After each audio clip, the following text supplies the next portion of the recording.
Oh, hey there, and welcome to the Great British Bake Off Review, episode 4. First of all, a bit of sad news. Clary's not with us today. She is under the weather and has been for the last few days, which is why this video has been uploaded a little bit late as well.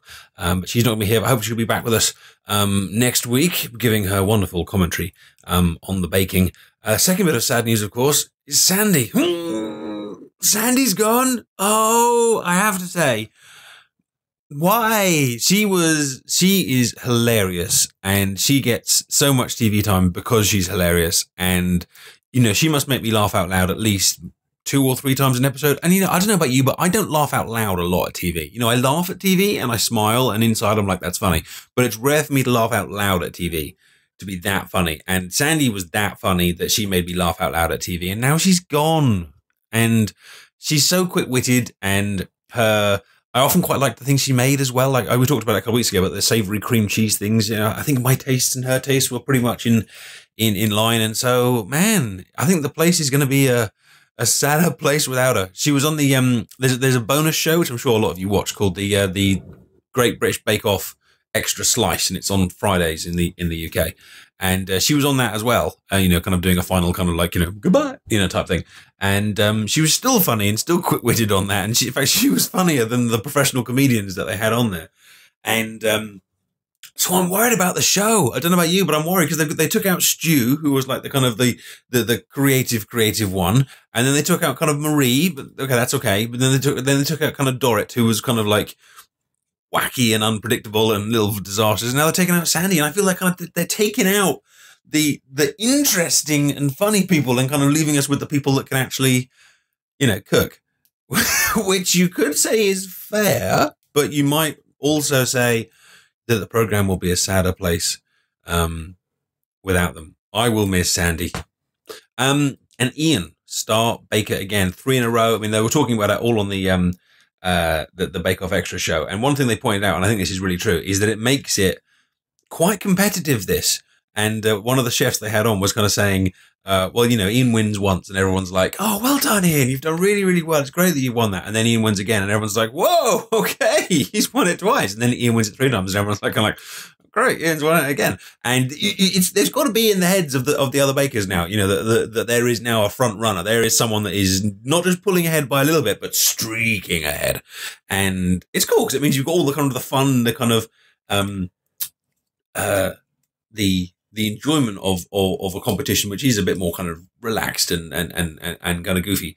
But you've also got a competition in there as well. And the other bakers are going to be wanting to catch him and get that crown. And it'll be good to see them kind of going for it next week in this Free-From program, which is coming from next. I got thoroughly confused when they said it was a Free-From episode. I was like, Free-From? What the hell is free? I've never heard of a Free-From. Is that like a kind of like a souffle? And then I was like, oh, it's 2 words. Free from, you know, free from gluten, free from wheat, free from this, free from that, free from milk, etc., which I think is a really good idea because there's lots of people that have various kind of health issues and have to use that free from aisle of the supermarket. So it's good that they're kind of incorporating that into it. And I think it'll be a good challenge for the bakers as well, having to kind of cook things that they might usually cook, but without certain key ingredients. And I think it's a good way of kind of pushing them a little bit out of their comfort zones, but and also kind of raising kind of awareness of it as well, which is I think is a really good idea.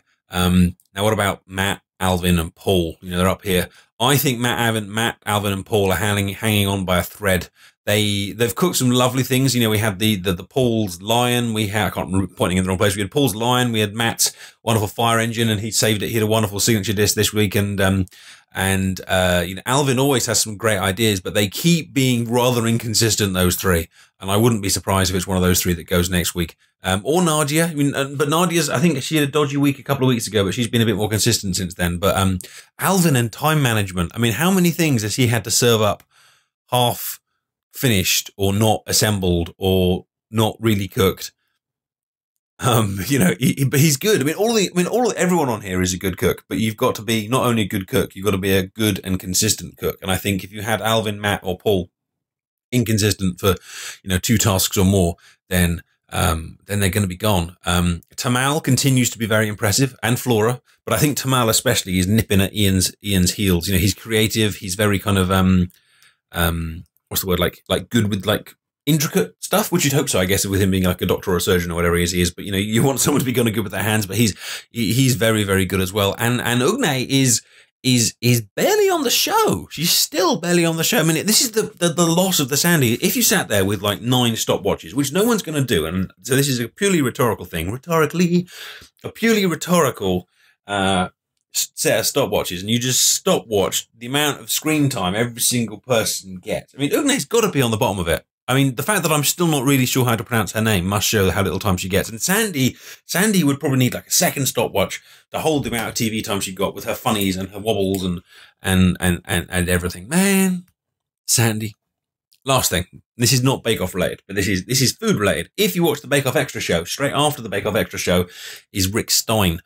Rick Stein's a very, very, very good chef that Clary's a big fan of, who's traveling from Venice to Istanbul.